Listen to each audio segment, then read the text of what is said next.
Kamusta po mga kababayan? Sana po nasa maayos po kayong kalagayan. Si Kamanong po, ang inyong lingkod ay nagbabalik po muli at tayo po ay magsama-sama magkomentuhan dito po sa Tambayang Makabayan. Mag-umpisa na po tayo. Komentuhan po natin. Ito pong pahayag ni Senator Marcoleta dahil plano niya pong kumbidahin at plano niya pong ipatawag itong ito pong DOJ, NBI at si Trillanes dahil po sa ginawa po nilang maanumalya at kailangan nila ipaliwanag ang ginawa po nilang pag-aresto kay Senator Bato at siyempre po si Trillanes na wala naman pong katungkulan sa gobyerno. Siya pa ang may bitbit ng warrant of arrest. Kailangan po siyang managot kung dapat managot. Hindi po ba? At siyempre po, yan po ay hawak din po na committee ni Senator Marcoleta dahil po siya ay chairman din po siya ng public order.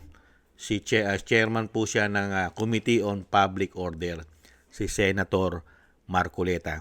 Pero sinagot naman po siya ni Trillanes. Napakatapang.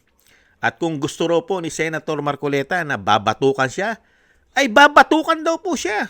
Ibang klase po si Trillanes, palibasay nakasandal sa pader at sagana-sagana sa pera. Babagsak din po yan mga kababayan. Ang tao pong sobrang taas ng lipad, pag bumagsak po yan, lumalagapak una muka. Hindi po ba? Pakinggan na po natin to at panuurin. Apo, oo. So mag-a-announce din siguro ako by Monday na patatawag ang NBI at DOJ dahil doon sa ginawang paghuli kay Senator Bato nung 11 at saka opo. yung pagkaroon ng paputukan nung May 13. Opo, opo. Magkasunod na araw 'yun. Oho. Kailangan magpaliwanag sila. At patatawag ko rin si Trillanes. Okay. Na nagwawagayway doon ng warrant of arrest. Tama, Tama. tama. Doon, kailangan maimbestiga yan. Game ako dyan, no? Hindi naman ako natatakot dito kay Marcoleta. Pero time and again, paulit-ulit ko sinasabi, nandoon ako kasi hinamon ako ni Bato eh. 'Di ba? Ngayon, hindi yun utos. Hindi ako inutusan ni Bato. Hinamon niya ako. Ang hamon, pwede mong i-accept yung challenge o hindi. So I accepted that challenge. Ngayon, sabi ko nga, itong kung si Marcoleta ay hahamunin niya akong pumunta ng Senado para batukan siya. I will accept that as well. Okay, sir, update na lang po sa ICC, sir. May info ba tayo na may Grabe, no? darating Tapang, mga arrest warrants, Mambabatok. sir? Yes, may darating pa, pero ilang months down the road pa yan lalabas. May info tayo, sir, kung nasaan po si Senator Bato de la Rosa as of the moment? Marami mga leads pero kailangan i-validate ito eh kasi we have to be very sure. But in time, ano yan? Magkakamali yan. Grabe, no? Talagang siya po ay nagpakamatay na at nagpakahudas na, nagpakataksil na po gamit ang ICC. Dahil po may history rin po ng pera ayon sa mga Marine. Ang tapang, ano? Kung gugustuhin daw po ni Senator Marcoleta na batukan siya, pupuntahan siya sa Senado at babatukan siya ng pambansang asong ulol di umano ng Pilipinas at tinatawag na sundalong kanin di umano. Grabe katapang, ano? Nakasandal kasi sa pader. Ibang klase ito. Kaya nga sinasabi natin mga kababayan, itong tao na ito, pag ito'y bumagsak, napakataas, napakatayog po ngayon. Sobrang taas na po ang hangin sa ulo. Pag ito'y bumagsak, lagapak po ito. Una muka, mga kababayan. Sa tindi po ng angas at yabang, mga kababayan. Walang katungkulan. Ang sinasabi ni Senator Marcoleta, nagwawagayway ka ng warrant of arrest galing sa ICC. Sino ka ba? Sino ka? Ikaw ba ay isang representative ng ICC? Isa ka bang pulis ng ICC? Sige nga, ano katungkulan mo? At abogado si Senator Marcoleta, abogado siya. At iimbestigahan ka ngayon dahil siya po ang may hawak ng chairmanship po, ang Committee ng Public Order. Saan galing ang order? Mga kababayan, kahit ba sabihin mo na hinamon ka ni Senator De La Rosa, ni Senator Bato. Hinamon ka. Pero meron ka bang authority na ikaw ang humawak ng warrant of arrest? Sige nga. At yung warrant of arrest, hindi pa galing sa local court. Galing pa sa ICC. International. May sarili tayong soberenya. Naghudas ka na. Nagtaksil ka na. Hindot ka. Di umano. Ito po mga kababayan. Akala kasi ni Trillanes, napakalinis niya. Mga kababayan. At dito po, aalingasaw na po lahat ang kanya pong itinatago at ang kanyang sinisiksik sa baol na baho. Sisingaw po, lalong-lalo po sa pagbubukas ng Blue Ribbon sa Senado, sa pangunguna po ni Senator Marcoleta. Lalong-lalo po kung kasama po sa titistigo ang grupo na ito. Umpisahan na po natin ang history ni Trillanes pagdating sa ICC na sinasamba niya at babatukan pa si Senator Marcoleta. Pakinggan po natin muli at ibalik tanaw po natin. Pag titingnan mo yung frequency of deliveries multiplied by the number of suitcases multiplied by the contents of each of the suitcases, you will arrive at that figure, around 800 billion. Yun, na-mention nila na ang mga pera na ito ay pumunta rin kay Trillanes. At bakit napunta kay Trillanes? Sabi ko, tinanong ko sila, dahil siya po yung in charge sa ICC. So, bakit ICC? Anong kinalaman nito? So, doon sila nagkwento. So, nakita ko na parte ng ninakaw sa pondo ng bayan ay napunta nga sa ICC operations na ito. Grabe, no? Yan po mga kababayan. Yes, na. Puputok po yan sa Blue Ribbon sa pag-iimbestiga. Si Trillanes po ay hindi po mawawala, mga kababayan. Ito pa po, meron pa po, $2 million ayon sa mga Marines. Grabe. Pinabanatan mo yung December of 2023.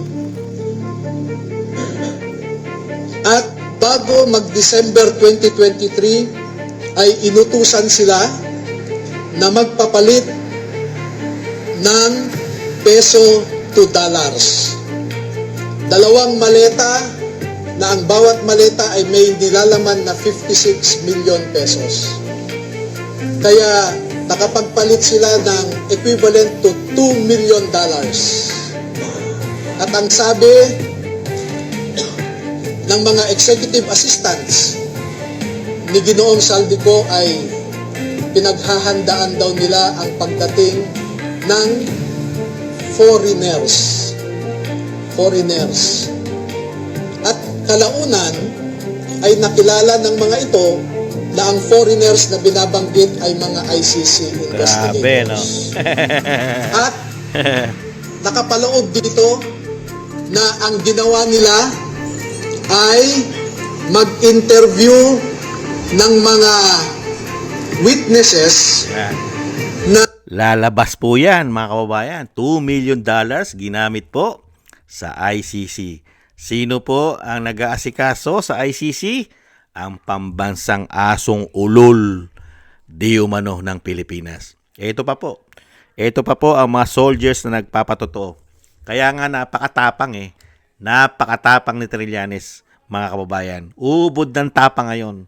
Kasi po nakasandal pa siya sa mga amo niya. Ito pa po mga kababayan. Ikaw ba naman magkaroon ng $2 million? Hindi ka tatapang. sa unang pagkakataon, meron pa po ba dito na naalala na pinag-deliveran ninyo na kayo mismo personal nakita ninyo o alam ninyo na ito ay sa particular na tao na ito? Meron po ba kayo naaalala? Sige. Sir, ako sir, nag-deliver po ako sa residence ni former Senator Trillanes. Sa bahay niya? Correct, sir. Okay. Maleta o envelope? 2 envelope. Hindi mo binibilang yung laman nun? Sir, ang concern talaga kung sino nagbibilang dyan, sir, ay yung mga AE. Kasi kami, sir, driver bodyguard lang. So, ang concern lang namin, ang maneho, ang pagbibilang ng pera, yung mga AE. So, nung diniliver mo sa kay Trillanes, siya ba ang tumanggap? Tao niya ba? Sir, yung pagdating na namin doon sa bahay nila, si Mark Tiksay na po yung pumunta doon sa loob ng bahay. Paano mo nalaman ng bahay ni Trillanes yun? Sir, 2 beses po ako nagpunta doon. At saka yung bodyguard niya ay nandoon kabats ko din. Okay. Okay. At saka, isa pa sir, dagdag ko pa. Noong panahon na nagdadrive pa ako kay Yui de Guzman, 2 beses ko din na sinundo doon sa may DBA, Dasma Village, Makati, si former Senator Sonny Trillanes. Kasi ayaw niya magpakilala, sir. So hindi ko alam kung bakit ayaw niya magpakilala. So sinundo ko doon sa may gate ng Pasay Road. May nabanggit kang Joey de Guzman. Sino ba ito? Ito ba yung media personality? Media sa sir, siya yung pinag-drive namin. 2 po kami dati. Nagkapalitan. Sige, Mike. Sir. Bali ako yung nandun una, sir, 2024, andun ako. Si Joey de Guzman. Yes po, nung nalipat ako sa team ni Madam, ni Maylin Arco, Taber doon na pumalit sa akin. Ganun pa rin yung aktibidad namin, sir.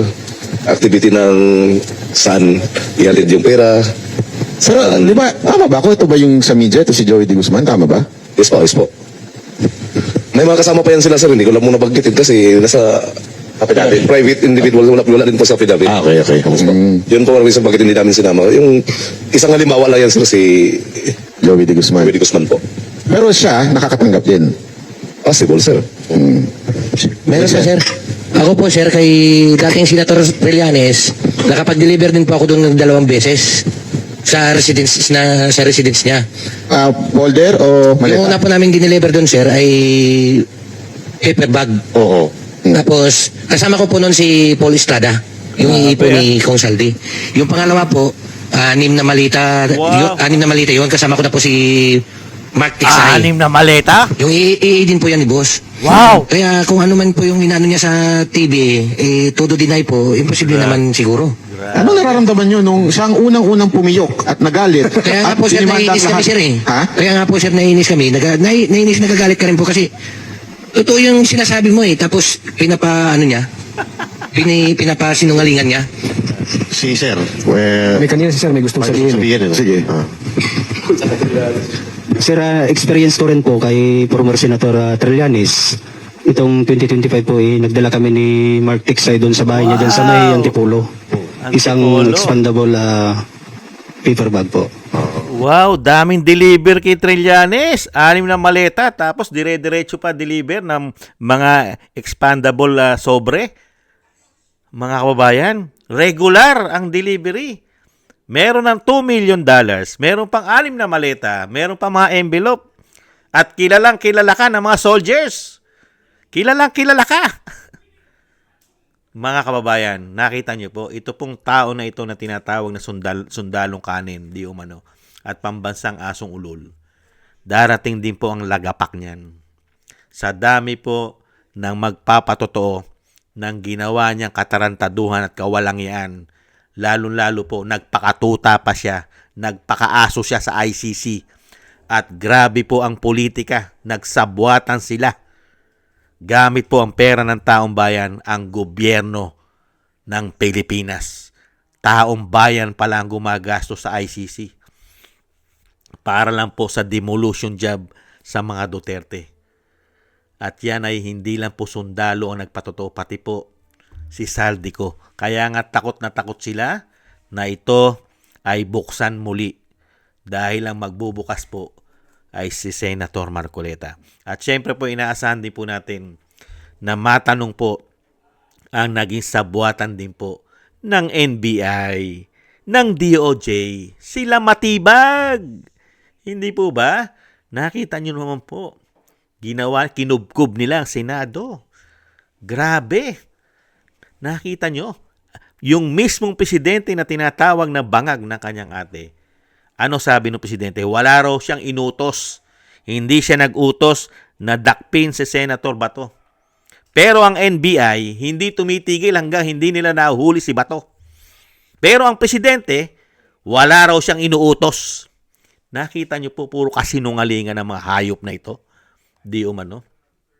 Kaya lalabas po ang katotohanan dyan, yung sabwatan, mga kababayan.